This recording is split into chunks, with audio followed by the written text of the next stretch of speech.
welcome back. Yeah. Thanks for being here again. Well, it's great to be back on here. My name is John Dalton. You can find me Creek Fishing Adventures on YouTube, Instagram, Facebook. So I put out 2 to 3 videos a week on YouTube, and that's my full-time income. Just catching anything in usually creeks, streams, ditches.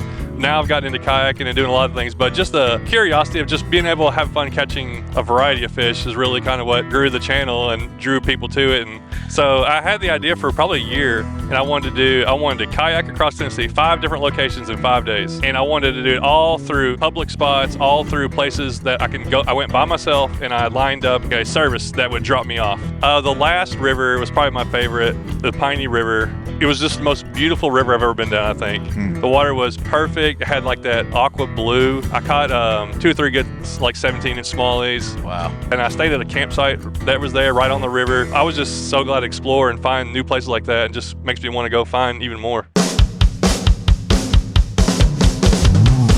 The award-winning Tennessee WildCast is on the air with the latest on hunting, fishing, boating, wildlife watching, and all things outdoors. Make welcome your host, drummer and outdoor expert novice, Jason Harmon. Hello, everybody, and welcome to this edition of Tennessee WildCast. We're glad you're tuning in. Thanks for watching. Thanks for listening. We got a great show lined up for you today. We are on location at Uchee Refuge in southeast Tennessee. It's a great place to be. It's beautiful behind us, and Miss Mimi Barnes is helping me co-host. Oh, I'm so happy to be here. It is so much fun, and we do have a great show lined up, don't we? Yes, I'm excited. We're going to talk fishing. It's cold. It's getting cooler. It's that winter time of year, but we can talk about fishing anytime. It's ramping up, actually, so... We have Mr. John Dalton with Creek Fishing Adventures with us today. John has been with us multiple times, and glad to have you back. Hey, glad to be back. Always glad to talk fishing no matter the weather. Yeah. You do it all year long, don't you? Yes, sir. It doesn't matter when it is. He's always out there chasing whatever fish will bite and having a good time at it. But let's update folks on where they can find you and learn a little bit about you. So the folks who haven't heard your stuff or seen you before. Yeah, he's been with us one time before. Oh, well, me and you once, and then he came out with us in Nashville one show. And, that's right. Yeah. So welcome back. Yeah. Thanks for being here again. Well, it's great to be back on here. My name is John Dalton. You can find me Creek Fishing Adventures on YouTube, Instagram, Facebook, pretty much anywhere like that. So I put out videos, 2 to 3 videos a week on YouTube, and that's my full-time income. So I've been doing it for about 8 years almost, and full-time for 4 years. Yeah, time flies. But that really stemmed from your love of seeing what's in that creek. Yeah, just catching anything in usually creeks, streams, ditches.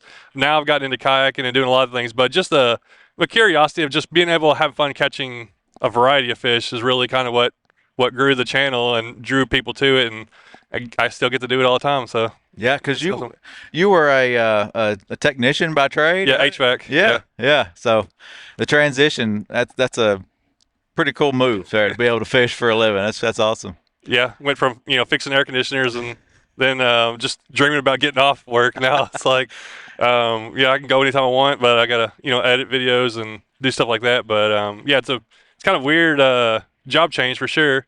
But I work a lot harder at this than I did at my HVAC job. So still a lot of hard work, but it's a lot more fun and get to go and do a lot of different types of trips and enjoy that. Well, my unit's not heating as well. Is it? No, I'm just kidding. And we know you've spent the majority of your life in Middle Tennessee and now over here in more Eastern Tennessee.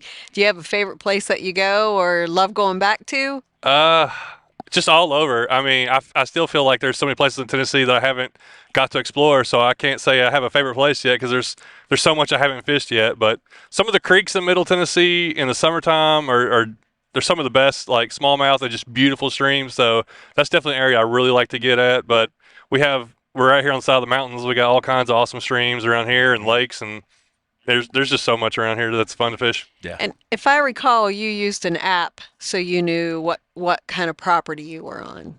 Do you still use an app or I know basically where you're going fishing a lot of times. But there's a few, can't think of them. You probably know some of them. Yeah, like Onyx and things like that. Yeah, those definitely work. There's several out there that kind of help find locations and stuff like that too. Yeah. Yeah, That's great. Yeah, a lot of just even a Google map can pinpoint some bodies of water in the Yeah. bends and things and see what. Yeah, definitely. So here recently, I've been following some of your Facebook stuff and YouTube stuff, and you've been doing some in studio things. You got a little home studio going now. How's that going? Yeah, I finally kind of put together like a little background and set up my camera and everything, and it helps me edit faster. So it definitely gives me. I feel like I have an office room now to go into, and been doing some live streams. I haven't done it recently as much. I'm thinking about picking that back up in the winter, just talking with other, YouTubers, other fishermen, kind of like what you're doing here. Yeah. And that's always fun to do, and just getting the different ideas and see what other people are interested or what new lure rods are coming out. And you're collaborating. It seems like with other fishermen. I see you out hanging out with other guys, and it makes it more exciting. Yeah. It's I've made I think 800 or 900 videos now. wow. So like you still got to get excited. You know how it is. Producing this show. So when I get to go out with other YouTubers, it gives me a new excitement and a new just something different and just fun getting together with other guys and hanging out whether we catch fish or not. So Yeah, it makes it much more fun. So another question I have for you is, out of all the fishing, all the types of fish you might reel in, do you have a favorite that bites? it's hard to get away from smallmouth and just like smallmouth in streams and clear water.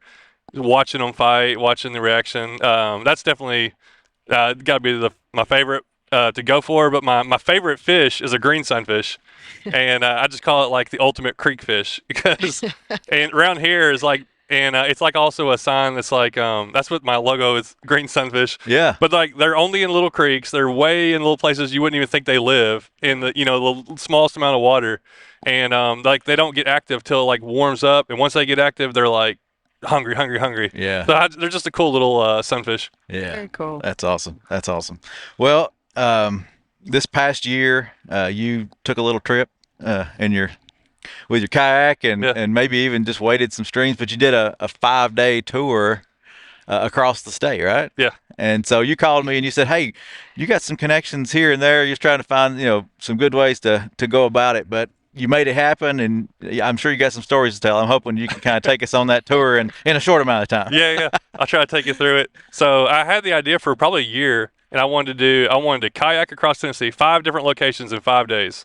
And I wanted to do it all through public spots, all through places that I can go. I went by myself, and I lined up a service that would drop me off. And a lot of these were places that they do float tubes and stuff like that. So I waited right till school started, like in August, and I was like, all right. So I started on the first one though. So I lined it up. I had 5 places lined up, and I'm like, I'm going to go. I'm not sure what's going to happen. You don't know what's going to happen the next day. So the first one, I went on the Nolichucky, way over there in Irwin, Tennessee, and I got in and flipped my kayak, and I was underneath the water within the first minute and a half. Though it had rained a lot, and the water was flowing, and I got into some current, and like looking ahead, I really couldn't see it. It just sucked me into it and was pulling me down. I hit some waves that my whole kayak was underwater. I come back up, then I hit another one, and then the side current came and hit me, and I went under. I went under. I was wearing my life jacket, so there's your foot because I've flipped a few times, and I know enough people that anything could happen. Yeah. Especially when in the water I thought was shallow, but I didn't even hit the bottom. I'm in strong current. I come up, I grab my kayak, and I got 2 fishing poles in my hand, and things are floating everywhere, and I'm like kicking my feet trying to get up to the side before I go down another rapid. Yeah. So Wow. it was really scary there for a second, and but. Yeah, I turned around and drug my kayak back up to the place where I put in. Told them drop me down back to get my truck. I'm like, I'm not doing this. So day one was a little rough. So yeah, I was ready to go home, but I'm like, no, I gotta push on. Second day, I went to I was gonna go to the Powell River over there around the border of Kentucky, and that night before it rained and it got muddy. So then I went to McMinnville, and there was muddy. Then I went to the Duck River, it was muddy. And then I got all the way over to I went to the last river that I was going to go to, the Buffalo River. Okay. All the way across, it's not way over there, but it's pretty far from here. Yeah. And I'd always wanted to do the Buffalo River, and it was beautiful. And it's a really nice big river. There's a lot of campsites on it. Mm-hmm. Yeah. So I did end up doing that one. Then I ended up coming back kind of across Tennessee and hitting a couple more. And To end it on a high note. Yeah, I caught fish every day. I had fun. It was all new places, and they were all places that all you got to, people ask all the time, how do I find places? And that's why I wanted to do this video or do this series. If you just sit down and look up places, you can find places to go. And everywhere I went had campsites and services that would drop you off or provide you with a kayak. So if you want to find places to go, we got a lot of them in Tennessee, and that's where I think I want to do it every year, doing new spots because there's so many different rivers you can go down. Yeah, that's cool. So in talking about 5 days and 5 new locations and planning, one of the things we mentioned was just hitting on some safety tips. And it sounds like you have a few to offer. Yeah. Yeah. From your first day. Day one. Yeah, you definitely want to be wearing a life jacket the first thing, but have everything tied down, just prepared, and planning out where you're going. Like if I'd have known more, I shouldn't have gone down the first river. But they send whitewater guys down there, and the water was a little higher than normal. So, but there was a person that dropped me off, and there was a place to pick up, and that's where I had on all of them. So I had people that knew I was in there, and Right. Yeah. So you had going. somewhat of a float plan. Yeah. Yeah. Prepared where if you don't come back or don't call, they're going to come looking for you. yeah, And, they know. and your life jacket. Yeah. I wondered, Life jacket, yes. are you watching the weather? Are you watching the weather before you plan a trip? Yeah, there's a river app that you can look at water flow and how much rain they've gotten. And so I tried to plan it all ahead, but whenever you're trying to plan out a 5-day trip, you don't know how it's going to rain. Yeah. You know? Mother Nature has its own plan. So that was back when we got rain. We haven't had rain forever since then. So, but yeah, and that's where I like, there was 2 or 3 rivers I wanted to go that I'm like, I'm just going to have to go next year. But there was alternate rivers that were like, different watershed, hour away that was, totally clear compared to the muddy ones. Yeah. So looking ahead, but also just being persistent and like, I'm going to go find this places. And if this doesn't work, I'm just going to keep driving until I find one. Yeah. Just keep going. And you mentioned tie down your gear. So did you get everything back? Chucky?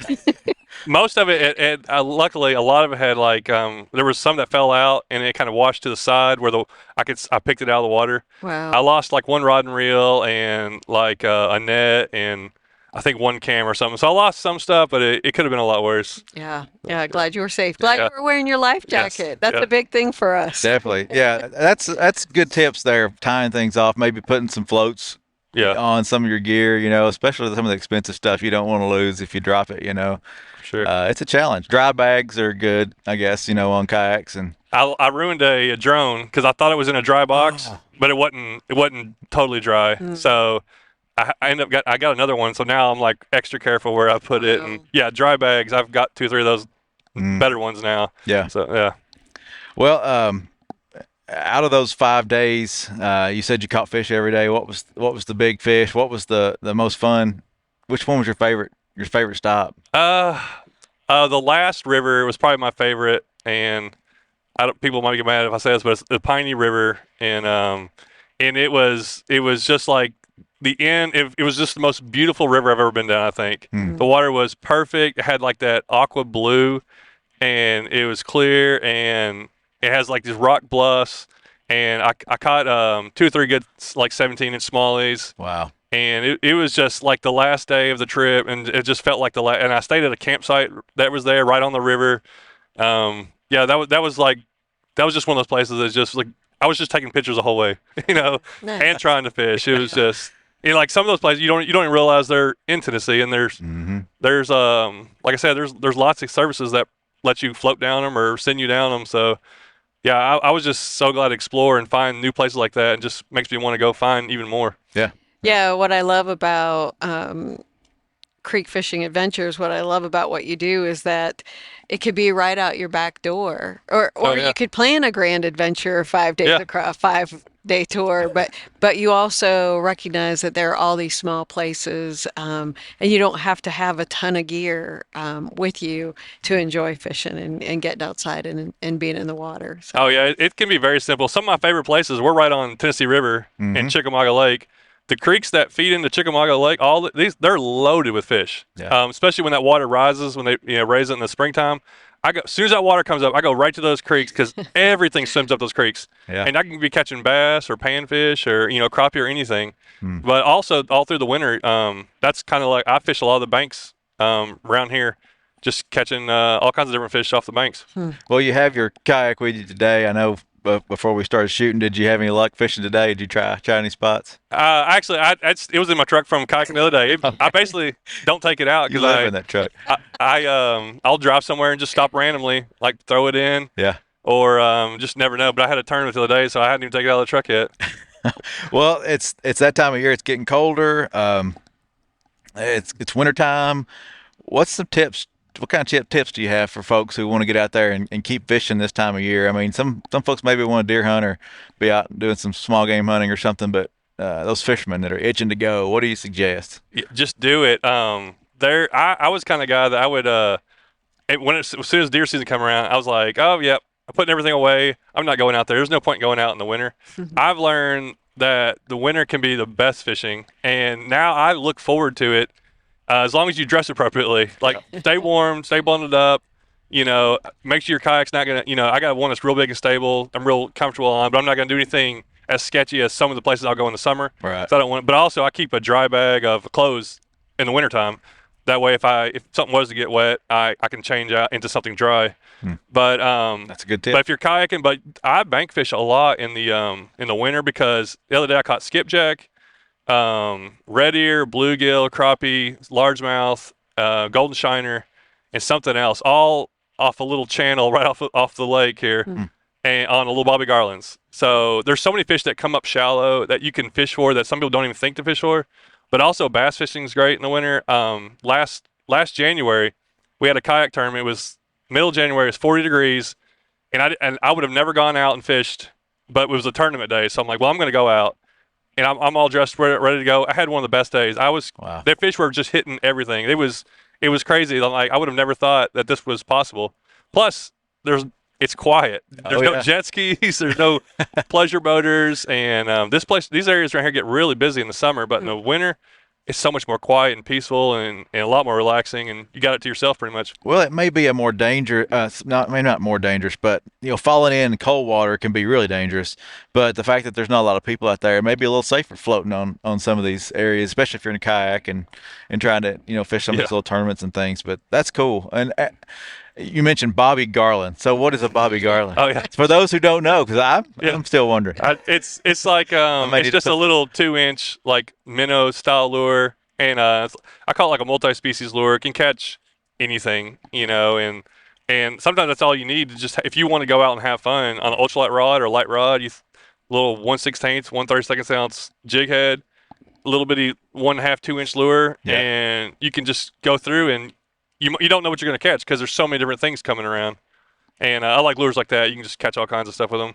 Yeah. Well, I see on your social media the Helgramite. You're throwing that. I've been looking for those things. I can't find any, but that seems like. I mean, I used to fish with the real ones. You dig them up and find them, and they're great to fish with. So, any tips and tricks with those? I mean, those seem like they're just golden. That's one of my favorite. I was fishing up in the Holston on Kingsport recently, and. For smallies For smallies. This was like it was like 35 degrees that morning. This was just a few weeks ago. And started off the day I'm throwing a spinnerbait. I can't get a bite. Finally switched to the Helgramite and I'm just let it drift in the current. And I started boom. I caught like an 18, a couple 17s, and like a bunch of fish. And because I was like, I use it a lot and then I kind of forget about it. And then you're like, sometimes making that little adjustment, something more subtle, just drifting in the current when the fish are down there. And that's just a great lure for that. It just kind of floats right into them. Yeah. But I love fishing in current. Just let it balance and drift along the bottom. And because some of these rivers, we have great smallmouth fish in some of these rivers, and they could be all over. They could be in the middle. In this day, the fish were kind of more in the middle of the river instead of just like on the banks. Well, let's give that company a plug just so I'll know where to find them. Yeah, Nico Lures. Nico, that's it. Nikko. And they make it's a really durable soft plastic, and most of the stores in Tennessee, most of the little local tackle stores now carry them. Okay, so cool. If you go in there and ask, I've kind of helped bring those in. So a lot of the ones actually have those, and they make several other lures, but they're just super durable, long lasting. You can catch 40, 50 fish on them, and it's not going to wear it out. I've been to a few big box stores and haven't found any yet, but I'll have to keep searching, hit some of these little mom and pops. So, Or get out the shovel again. yeah, get out the shovel, start digging around, pulling rocks up and things. Oh man. Well, anything else this time of year? Any other baits that you think would be fun, good opportunities? You mentioned the Bobby Garland. Bobby Garland's, the Helgramite. What else is? Little trout. Spinnerbait wasn't too much success. Yeah, a lot of times. I mean, it depends on where you're at, but a lot of times the fish are slow down a little bit, and you got to fish a little slower. Yeah. And if you're multi-species fishing, that sometimes even the little bluegill, they'll bite. They won't bite this size lure, but they'll bite one about to half the size. It's just a little bit difference, but it gets them biting. Like a little trout magnet, little tiny little lure. I love throwing something like that on like 2-pound line. And you can, there's always trout fishing. We got a lot of trout fishing around here, but I just love catching the warm water species. And we got yellow perch. There's so many different fish that you can go for. But if you just go to the riverbank or I went down the river and just before we got here, and I was just looking. There's bait fish all up and down the river, and then every once in a while something was busting at them. I was just watching. It's just fun to get out. The water gets a little clearer. There's still a lot of active fish out there, and a lot of different species that you might not normally target. So that's what I like catching, going for a lot of different stuff. Don't just get caught up on one fish when there's so many other fish that are fun to catch. Well, you mentioned the trout magnet. That reminded me, this is right in the middle of the winter trout stocking period. Especially, Middle Tennessee's got a lot of stops. West Tennessee's got some stops. So check the website for that, tnwildlife.org. But when it comes to trout, do you find yourself chasing trout sometimes? Not as much, I don't think, but No, I finally caught some wild brook trout here nice. a while back on the North Carolina-Tennessee border. awesome. Nice. That was the first time actually catching those wild, where I've caught them stock before.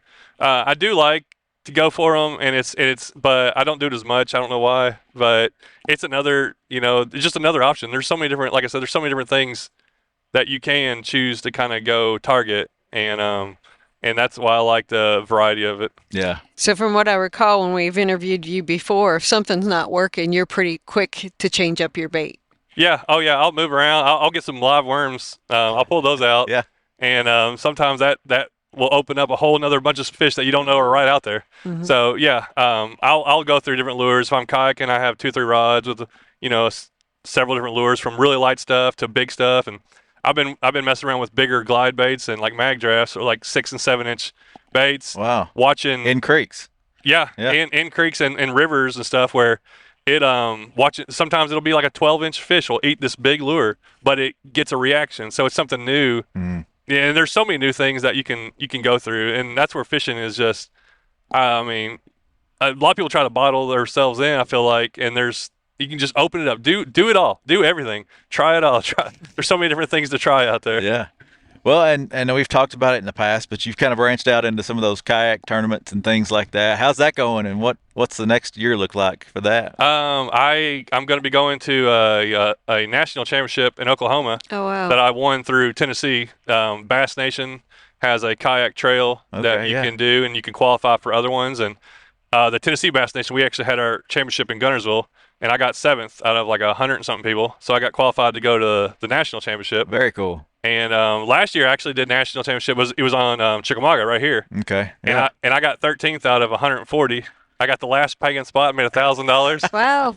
Perfect. Yeah, that's awesome. And so that was fun because it was in Knoxville, the Bassmaster Classic. That's I got to go up there and see a bunch of people and see some of the professionals and stuff. So it's something I never thought until I watched some other buddies do it. And then there's a local kayak trail that I started fishing with, and that kind of pushed me to do more. And I was always kind of guy that, like, I don't want to do tournaments. I don't want to, not make fishing fun. But what tournaments does, it just puts another, like, more pressure and more intensity. And I'm a basketball player, so like I love the pressure. I want I want that last shot. I want to be playing the toughest team. So kayaking tournaments, and especially I feel like a lot, like I hadn't done it in a long time, and you're competing against guys that have been doing it 10, 15 years. Yeah. You're like, oh, I can take those guys. I can catch fish.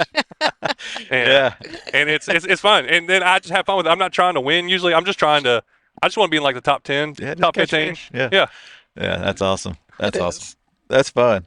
Well, before we run out of time, got a few minutes here. Just your store. I don't think you had the gear last time we talked, but you've kind of branched out into some merch. Tell us how that all got started. Yeah, it's just something I've been wanting to do as I've been growing my YouTube channel, and I'm at 147,000 subscribers, which is way more than I ever thought. I was Yeah, it's awesome. starting out, From all across the state, right? Or from all across the country. Yeah.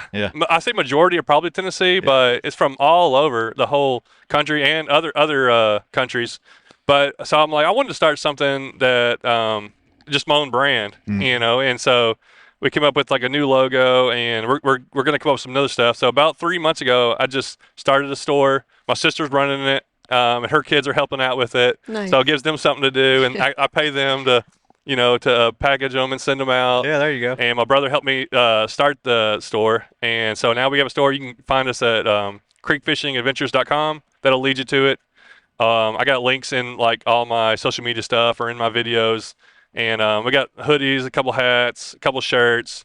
I got a couple shirts that say "Fish anywhere, fish everywhere." That's kind of my motto, just to do all kinds of fishing. And it's people really supporting it. It's taking off, and I'm excited about seeing what happens in the future. But yeah, you can buy clothes that supports my channel now. Awesome, awesome. I'll have to get something. I'm gonna check that store out. I think it's cool. I love the logo. Yeah, I do too. Yeah, it just it pops, and I think it's great. I think it's great look. As it gets colder, we talked about fishing here in Tennessee and it being cold, but you also are thinking, let's go south when it gets cooler. It gets a little warmer down that way. What's any plans to go south and chase some fish? Yeah, I like to travel. I've been here for 4 years now, or I've been full-time YouTube in this area for 4 years. So I've fished every little creek and ditch around here.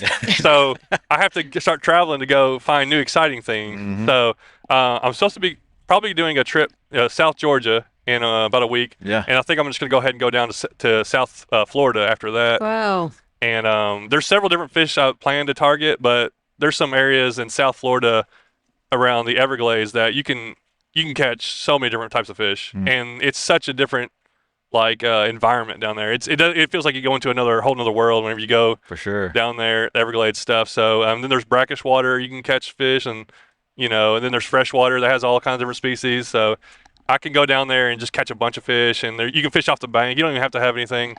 I'll probably take my kayak and get in there with the gators. So yeah. I had a couple of them follow me last time, but That's what I was going to say. Those waters, they are a lot different, like you said, and there's some critters in there that you're not used to seeing in Tennessee. Follow a float plan. Check the weather. Wear your life jacket. No waiting. I won't be waiting anything down there, but make sure your sister and brother-in-law know where you are. For sure.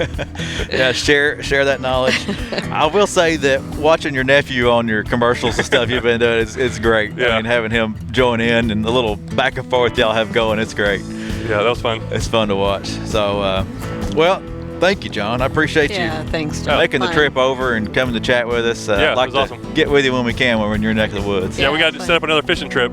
Let's do it. We did go fishing this past year and had a great time. Matt Cameron went with us, dropped the tailgate, and my son caught a few fish. You showed him a few things. He enjoyed it. That's cool. But I appreciate you sharing that. Sharing your love for fishing with others and taking them and showing them spots. It's fun. Yeah, I love it. Yeah, thanks for that. All right, appreciate it. All right, Mimi, I think this is another one in the books. Yeah, fantastic. I appreciate you lining these up and helping us out. And always fun. Good stuff. Yeah. Well, this is Tennessee WildCast. Thanks for tuning in. Thanks for watching. Keep coming back. Find us, follow us, share us, and we'll see you next time. Thanks for tuning in. Stay connected with TWRA by visiting our website at tnwildlife.org and follow us on Facebook, Twitter, and Instagram. Hey, it's all about Tennessee wildlife. It's what we do. Tennessee WildCast will be on the air again next week. We'll see you then.